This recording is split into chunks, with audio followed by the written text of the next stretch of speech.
各位朋友，大家好。在贞观23年，也就是公元649年，唐太宗李世民驾崩于长安的翠微宫寒风殿，终年52岁。那么，李世民是怎么死的？如果你拿这个问题问一位来自韩国的朋友，他可能会非常自豪地告诉你说：“很抱歉，这件事情是我们做的。”他会说，这是李世民当年率领唐军攻打高句丽。攻打一个叫安世成的时候，被安世成的守将杨万春，或者是被当时另外一个弑君篡位的大臣渊盖苏文射死的。不过当时并没有死，只是射瞎了左目。4年以后箭伤复发，李世民才因此驾崩。在公元645年，李世民御驾亲征高句丽，攻打安世成，这些都是史实，在中国的史书中也多次提到。但是至于李世民在攻城之战中被射杀左目，这个不仅是中国史书上从未提及，即使是韩国的史书也没有提过。按说像李世民这个在中国历史上可以说是最伟大的皇帝，最后居然是死在了韩国人的手里，像这样的事情按理来说在韩国的史书中应该是大书特书的，怎么可能是不见踪影呢？这件事情呢，我可能想多了，可能在韩国人的眼里，射杀唐太宗李世民这样的小事根本就不值得一提，比这个更大的牛他们都吹过，不是，比这个更牛的事他们都做过。射中李世民的左目，而且还没有当场射死，这本来也不是什么大事。况且在记载历史方面，他们秉承的原则一向都是低调、低调再低调。那么既然中国和朝鲜的史书中都没有提过这件事情，那为什么现在很多的韩国的影视作品把这件事情都说得跟真的似的呢？难道是这些剧组主创人员瞎编的吗？这个呢，还真冤枉他们了，他们还是有一定的根据的。在朝鲜的历史人物中有一个人叫金昌熙，他是朝鲜的一个儒学大家，是属于李氏朝鲜那个时期的人，就是大概在公元18世纪1700多年时的人物。他在朝鲜民众中的声望是非常高的。他出过一本诗集叫《三渊集》，其中呢有这样2句，说千秋大胆杨万春，箭射虬髯落眸子。这2句诗就是最早的李世民被箭射左目的来源。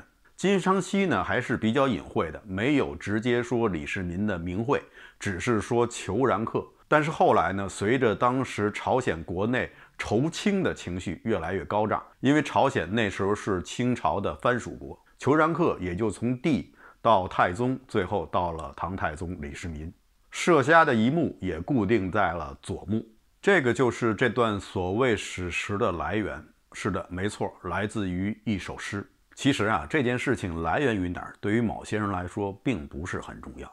有些人只愿意相信他愿意相信的东西，甚至于这件事情的真伪也并不重要，关键的是能否达到目的。好了，关于这个所谓的死因，咱们就不多浪费时间了，咱们继续来说下一个。关于唐太宗的死因，还有一个比较被普遍接受的说法呢，是说是唐太宗误食了那些含有重金属成分的丹药以后毒发而死的。而且唐太宗所食的丹药呢，还不是国内的方士炼的，还是一位来自于印度的，据说有200多岁的方士亲自为唐太宗炼制的。而且这位那罗方士还是从印度出使回来的大臣王玄策推荐给唐太宗李世民的。说起这王玄策可能玩过那个叫《王者荣耀》游戏的朋友们可能会知道，他在游戏里的名字好像是叫百战玄策。除此以外大家在网络上经常看到一句叫一人灭一国，那里的一人指的就是这个王玄策，那个一国指的就是印度。今天呢，就想跟大家聊聊这个所谓的一人灭一国到底是怎么回事，而唐太宗李世民到底又是因何而死。如果时间允许，跑题又不是很厉害的话，咱们呢或许还可以多聊一些有关印度这个独特的国家。王玄策第一次出访印度，确切的说是北印度，是在公元643年。他这次出访呢是回访的性质，因为在这之前呢，北印度的戒日王曾经2次派使团到长安去拜见唐太宗李世民。所谓来而不往非礼也，所以这次呢，李世民就派出了自己的使团到了北印度。那么戒日王为什么如此迫切地想要结识大唐呢？如此迫切地想拜见李世民呢？这是因为啊，曾经有人向他介绍了大唐的强盛、长安的恢宏壮观，以及唐太宗李世民一代雄主的风采。那么这个人是谁呢？这个人就是大家熟悉的玄奘大师。玄奘大师到印度取佛经的时候，接待他的就是这位戒日王。所以这次王玄策担任副使的这个使团到达北印度的时候，也受到了戒日王的盛情款待和热烈欢迎。双方啊可以说是相谈甚欢，而且啊还约定要定期的互访，以巩固两国之间的友谊。第一次出访的时候呢，王玄策只是一个县令。4年以后，当时担任右军帅府长史的王玄策再一次以正式的身份出访印度的戒日王朝。但是没想到啊，却发生了变故。他们还在路上的时候，戒日王朝的内部发生了动乱。戒日王下面的一个大臣叫阿罗那顺的起兵造反，杀死了戒日王。这个阿罗那顺呢，对唐朝是非常不友好的。所以当他得知唐朝的使团已经进入了北印度境内的时候，他就决定要对这个使团下手，派出了2000精兵在途中设伏，目的就是为了消灭这个使团。说起来啊，这个阿罗那顺对自己军队的战斗力啊，确实也太没有信心了。用2000多人的精兵去对付30多人的使团，而且还要采用设伏这种方式，实在是有点丢人。王玄策的30多人使团无论如何是打不过2000人的。最后他的这个使团除了他和副使蒋师仁以外，其余的使团成员全部战死，他们2个人也被俘。后来因为印度人疏于防范，王玄策和蒋师仁2个人趁机就逃了出来。按理来说，他们2个人这时候应该赶紧赶回长安，向唐太宗禀报，然后请旨看看下面该怎么做。但是王玄策却没有这么做，他直接去找了唐朝当时的2个藩属国，一个是尼泊国，就是现在的尼泊尔，还有一个就是吐蕃。到了吐蕃以后，王玄策就提出了一个请求，请求什么呢？请求吐蕃王朝给他派一些兵，他要杀回去为那些死去的使团成员们报仇，同时也是为了不让大唐蒙羞。那么当时吐蕃跟大唐的关系如何呢？这时候呢是公元647年，而在公元641年发生了一件非常重要的事情，是什么呢？就是文成公主远嫁吐蕃。所以这个时候，唐朝和吐蕃正是处在蜜月期。大唐作为吐蕃的宗主国，这时候大唐的使者管吐蕃借点人去跟他的邻居打一架，吐蕃呢，即使看着文成公主的面子，也不可能不借。于是松赞干布就给了王玄策1200名的士兵。随后王玄策又说服了当时尼泊国的国主，从他那里又借了7000兵。松赞干布身边的尺尊公主就是来自于尼泊国。所以呢，说起来，大唐和尼泊国呢也算是亲戚，算是亲家的亲家。这样，王玄策就集合了大概8000多人的联合国军，自己担任主管，让他的副使蒋师仁担任先锋，就这样就杀回了北印度。那么，作为这支军队统帅的王玄策，他以前有没有带兵打过仗呢？还真的没有。他以前就是一个广西的县令，后来呢也是做的是长史，实际上相当于一个秘书长的职务，做的纯纯粹粹的都是文官的工作，从来没有打过仗。但是啊，在初唐时候啊，文跟武的界限呢，并不是分得特别清楚，很多的有名的将军都可以做到出将入相，比如说军神李靖，最后也是做到了宰相之职。还有我们前几集提到的那位裴行俭，也是一位儒将。另外还有到了高宗时期的那位在朝鲜半岛的白江口大败百济和日本联军的刘仁轨刘将军，他也是一位儒将。这些人在之前都没有什么作战经验，但是呢，并不妨碍他们在关键的时刻，他们能够过一把将军瘾。这是和当时整个唐朝尚武的气氛分不开的。王玄策虽然是一个文官，但是呢，他一点不缺乏胆气，而且呢，在以前他肯定也读过一些兵书战策，平时呢，可能也喜欢练练剑之类的。到了后来的宋朝，文武之间的界限呢，就非常的清晰了。而且也很难再出现像李靖啊、裴行俭、刘仁轨、王玄策这样的一个多功能的人才。像后来南宋的文天祥、陆秀夫，虽然他们都是忠君爱国的名臣，但是呢，在军事指挥上就是乏善可陈了。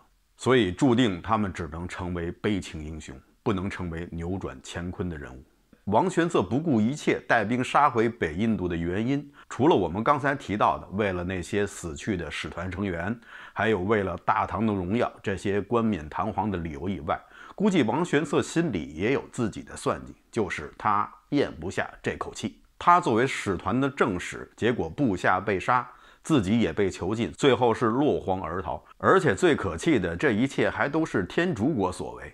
如果这些是突厥人干的，可能王玄策忍一忍也就能过去了。但是呢，这些却是北印度人所为，而印度当时的大唐从上到下还真没有把他放在眼里。如果王玄策这样回去交差，估计他是觉得自己丢不起这个人，所以不管是为了大唐的脸面，还是为了自己的脸面，他都得杀回去。那么为什么印度在大唐人眼里显得这样的无足轻重，甚至派出的使团的正使不过就是一个七品级的官员呢？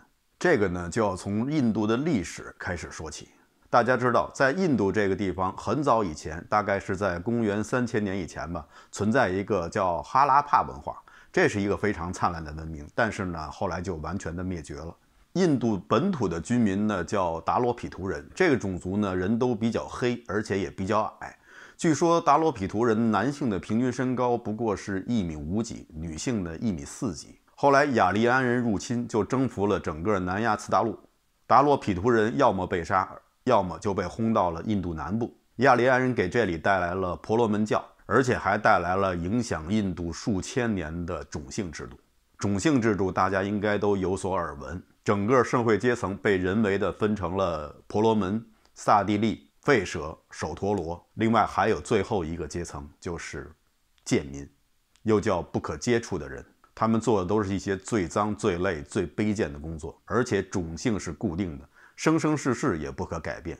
为什么种姓制度在印度能够持续这么长的时间？这和印度的历史是非常有关系的，因为印度的历史一直都是少数人统治多数人，这个少数人指的就是外来的入侵者。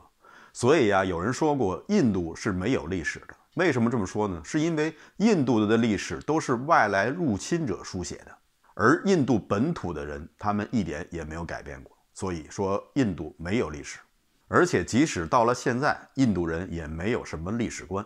如果你和一个印度人谈论历史上的什么事儿，比如说你谈哪位国王、哪位皇帝，他可能就会说这个皇帝是在很久很久很久很久以前，具体是公元多少年他说不出来，然后说不了几句，剩下的就全是那些神啊鬼啊那些玄幻的故事，你分不出哪个是神话故事，哪个是正史。所以要想研究印度的历史，包括印度人，他们都要参考那些国外写的关于印度的史书。比如说通过查阅玄奘法师写的那本《大唐西域记》，才能够搞清楚当时北印度的戒日王时期是在公元的什么年份，在印度史书上你是查不到的。或者如果你想了解关于孔雀王朝的阿育王后期的一些事情，你可能需要查阅西方人写的《亚历山大东征记》，才能找到当时具体的公元年份。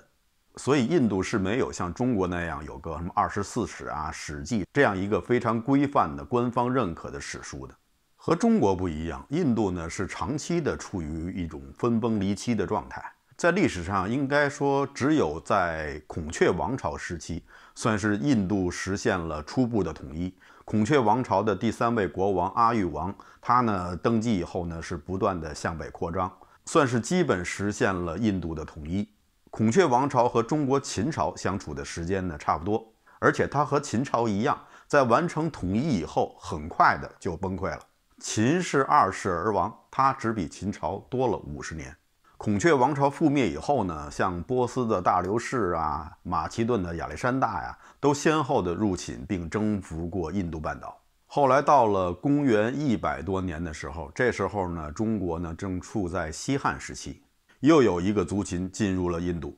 这个族群是谁？它又从哪儿来的呢？这个族群呢，就是在中国历史上频繁出现的大月支。那他们是怎么来到了印度呢？是这样，最早啊，大月支这个民族呢是居住在中国的甘肃地区，他有一个非常不讲理的邻居，就是匈奴。后来不知道从什么时候开始，匈奴就一直的把他们向西赶。大月支人打不过匈奴，一直往西跑，匈奴人就在后面一直追。追着追着，这大月支人就回头问这个追他的匈奴人说：“匈奴大哥，你怎么死乞白赖的追我呀？我已经从甘肃跑到了新疆，你还一直追个不停。您跟我说实话，您不是当真的吧？咱们是不是就是在上一个综艺节目叫《奔跑吧兄弟》？所以我在前面跑，你在后面追。大哥，你这是拿了多少通告费呀？怎么这么卖力呀？”后面追赶的匈奴大哥一边喘一边跟他说：“兄弟啊，是不是综艺节目我不知道，通告费我也没拿过。其实我也不想追你，如果不是后面那2个制片人老追着我打，我追你干嘛呀？”这时候大月支人往远处一看，就看见了后面那2个制片人是谁呀？一个叫卫青，一个叫霍去病。再往远了看，还有一位总制片人，这位呢就更有名了，他就是那位前2集我们提到过的皇帝诉苦大会当时的轮值主席汉武帝刘彻。当时就是这种局面，汉武帝击败了匈奴以后，南匈奴内服，北匈奴呢就被汉朝的军队一直往西赶，所以北匈奴也没办法，只好赶比他更靠西的大月支，就像那骨牌一样，一个一个的往西推。我估计这时候大月支人一定是非常后悔，当年张骞出使西域，为什么呢？就是为了联合大月支共同对付匈奴。但是当时大月支被匈奴打怕了，不敢答应，结果造成了今天这种局面。大月支人除了一小部分留在他们原来的居住地以外，大部分人就被匈奴人一直往西赶，赶着赶着就赶到了恒河流域。等到了恒河流域，大月支人发现他们这次是中了头彩了，算是因祸得福。他们发现这块土地上的人呢，也是斗得不亦乐乎。他们呢，在其中呢，还算是最强大的一支部队。于是他们很快就荡平了印度半岛，建立了贵霜帝国。贵霜帝国呢，也是当时亚欧大陆的4大帝国之一。这4大帝国呢，分别是罗马、安息、贵霜和中国的汉朝。贵霜帝国稳稳地坐在了第4把交椅上。后来到了东汉时期，贵霜帝国曾经派出使节向汉朝求亲，想娶一个汉朝的公主，但是这个要求呢，被东汉时期的一个大牛人给无情地拒绝了。这个大牛人是谁呢？这个大牛人就是班超。班超想，你什么贵霜帝国呀？当年不就是被我们追得满世界乱跑的吗？现在向我们求亲，还想做我们大汉朝的女婿，就说我们汉朝嫁过去的公主都是假的吧，但是假的我也不给你。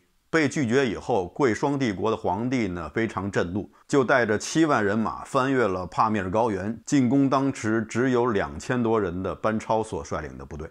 班超知道他们劳师远征，到了这里后勤补给是一个大问题，所以呢他并没有急于出战，而采用坚壁清野的对策。最后等到贵霜的军队快熬不住的时候，班超呢又趁机打了一个伏击，重创了贵霜军。就这样，贵霜的皇帝呢只好灰溜溜的又回到了印度，从此不敢再向汉朝挑衅。顺便说一下，印度之所以在对外作战中是屡战屡败，根本原因呢，除了我们熟知的那些，比如说民族性格呀、宗教啊，以及他们长期处于分裂局面，难以形成合力等等这些大的原因以外呢，还有一些看似微不足道，但是呢有时候却是决定性的一些原因。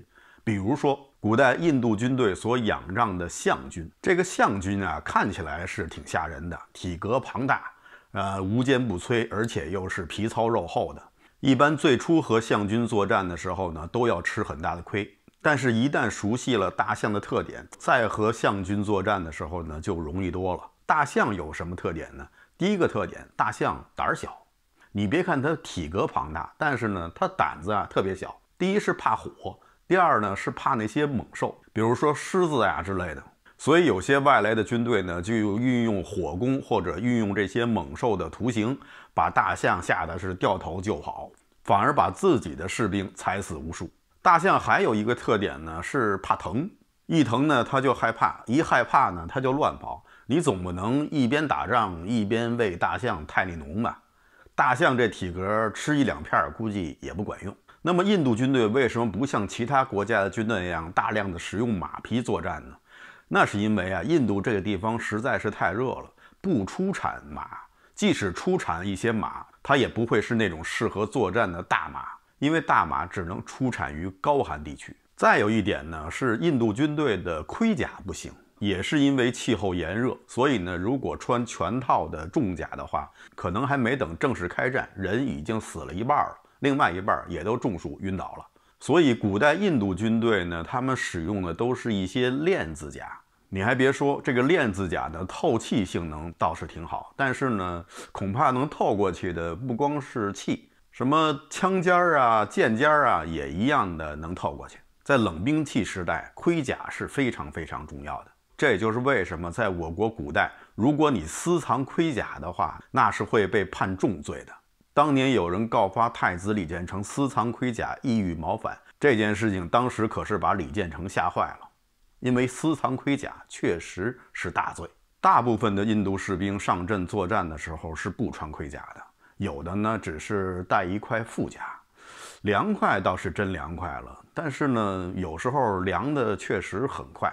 而且大家记住了，穿马甲的永远打不过穿盔甲的。贵霜人虽然从此不敢再招惹东汉王朝，但是呢，他们心里头也憋着一口气。这口气呢，憋的时间还真是很长，一下子憋了差不多600多年，一直到了唐玄宗时期，大月之族的一位后人在唐朝掀起了一个滔天巨浪，结束了繁荣无比的开元盛世，而且直接使唐朝走向了没落。这个人是谁呢？这个人就是安禄山。安禄山原本姓康，后其母改嫁，嫁给了一个姓安的，于是康禄山就成了安禄山。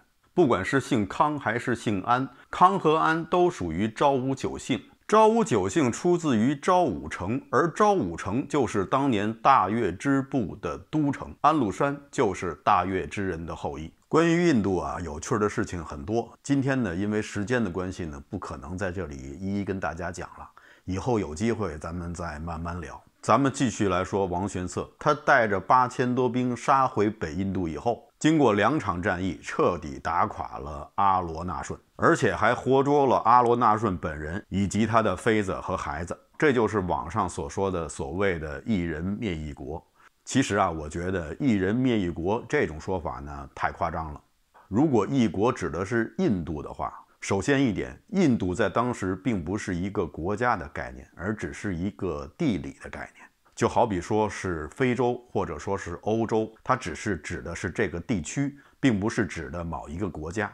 而且王玄策当时打败的只是北印度，当时的印度呢分为东西南北中5个部分，王玄策只是征服了1/5。还有一种说法呢，是说王玄策此举呢是不利于唐朝的长期战略的。说唐朝当时派王玄策出使印度呢，就是为了通过和印度搞好关系，从而能在东西2个方向钳制吐蕃。王玄策此举无疑是破坏了唐太宗李世民的这样一个外交战略。这也就是为什么当王玄策押解着阿罗那顺以及1万多名北印度的战俘，还有2万多头牲畜回到长安的时候，李世民只给了王玄策一个朝散大夫的一个5品下的一个闲职。关于这一点呢，我是这样看：第一，李世民派王玄策出使印度的目的并不见得是为了钳制吐蕃，如果真是这个目的的话，不会只派一个区区的7品文官。当时的唐朝跟吐蕃的关系非常好，算是老朋友了，而跟印度呢算是新朋友，双方还是缺乏了解。第二，即使李世民确实有这样的外交战略，王玄策也并没有起到破坏作用，因为王玄策之所以这么做，是因为北印度的统治者已经易位，而新上台的这位阿罗那顺是积极反唐的。现在王玄策推翻了这个反唐的统治者，而扶持了一个亲唐的政权，这无疑对唐朝今后的战略也是有帮助的。第三，李世民封给王玄策的这个官5品下，其实呢是真的不低了。在唐朝的时候，宰相不过才是3品，而且绝大多数官员会止步于6品，就是说5品是一个很难跨越的台阶。而这次唐太宗李世民直接就让王玄策进入了5品官员的行列，应该说这个提拔的速度也是坐了火箭的。被王玄策带回长安的不光是阿罗那顺，还有那1万多名俘虏，而且王玄策还带了一个人推荐给了唐太宗李世民。这个人是一位天柱的方士，这个人叫那罗尔娑婆妹，这个名字太难记了，以下就简称那罗。据他说，他自己已经是200多岁了，但是因为当时没有身份证，所以呢也无法验明正身。这个那罗自称自己能够炼制长生不老之药，而且还能够包除百病。当时李世民呢身体状况非常不好，所以呢也算是病急乱投医吧，就让这个那罗呢在长安住下来，帮李世民炼制丹药。这时候是公元648年贞观22年。到贞观23年，公元649年5月，李世民病逝。这个丹药究竟有没有炼成？李世民又是不是因为吃了这个丹药而死的呢？这个呢，在史书上呢有不同的记载。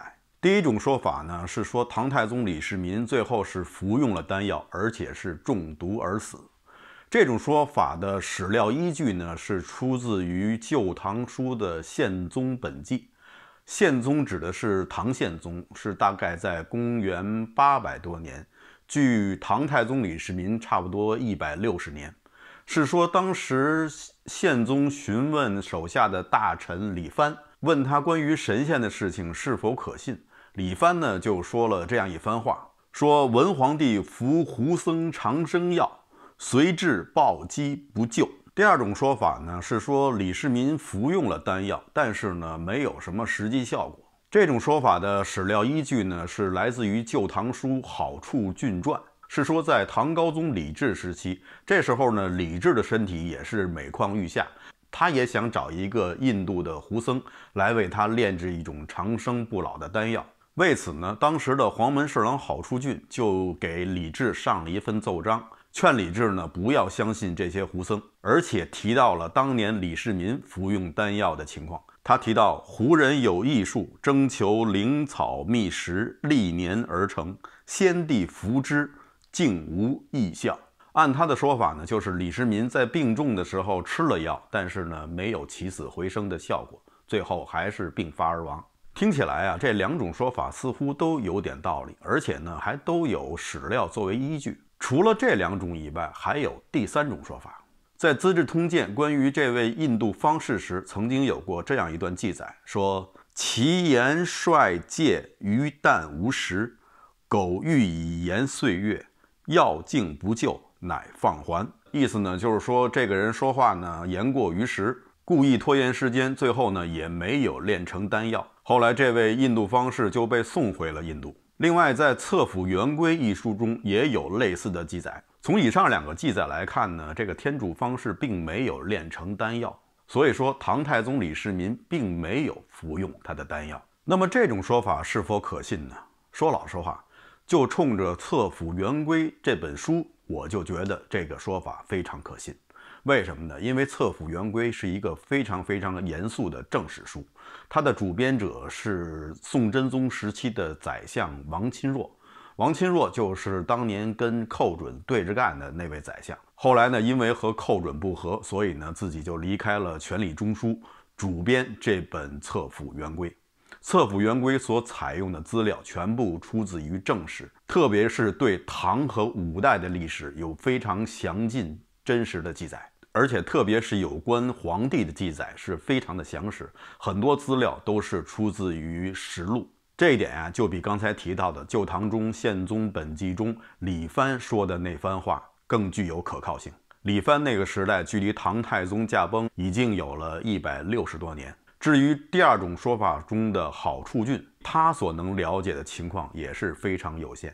毕竟像皇帝生病吃药这些事情呢，都可以说是王朝的最高机密，不会轻易说与外人听的。除了从史料的可靠性上来看，第3种说法呢似乎更加可信。另外呢，从逻辑关系上也可以证明第3种说法可能更接近事物的真相。据《资治通鉴》记载，在显庆2年，也就是在公元657年，也就是唐高宗李治继位的第8年，那位被送回印度的那罗神棍又悄悄地回到了长安，而且很有可能他又去拜访了王玄策。王玄策呢，又把他推荐给了唐高宗李治。唐高宗李治并不信任他，就想把他再送回印度。这时候呢，王玄策就当面向高宗启奏说：“此婆罗门实能合成长生药，自鬼必成。今遣归，可惜失之。”意思呢，就是说这家伙呢确实能够制造长生药，这次我敢担保，如果现在把他放回去的话，那就太可惜了。说起来啊，这位印度神棍也真是挺执着的，是非要让唐朝的皇帝给他做产品代言人。大家可以脑补一下啊，唐朝的皇帝拿着他那些五颜六色的丹药，念着广告词，说原装进口印度神药，各项重金属全面超标，吃一粒就不用再吃第2粒了。最后还要补充一句，咖喱味儿的。大家可以想一想，唐太宗李世民究竟有没有服用丹药？这一点李治应该是非常清楚的。唐太宗病重的时候，李治是朝夕不离左右，每天都在侍候着他的父亲，其中就包括亲尝各种药食。所以李世民吃了些什么药，李治是非常清楚的。李治不可能忘记了他的父亲有没有吃这种药，况且这个药味道还那么浓郁。所以如果李世民吃了这种药以后毒发身亡，这个那罗神棍还能活得了，那个王玄策估计也活不了。如果说当时李世民吃了这种药，但是没有什么效果，这次王玄策又向高宗李治推荐的时候呢，李治肯定会马上告诉王玄策说，这种药我们试过没有效果，不要再推荐了。而事实上，李治是在王玄策离开以后说了这样一番话，他当时是跟身边的李绩说的。他说：“自古安有神仙，秦始皇、汉武帝求之，疲弊生民，足无所成。国有不死之人，今界安在？”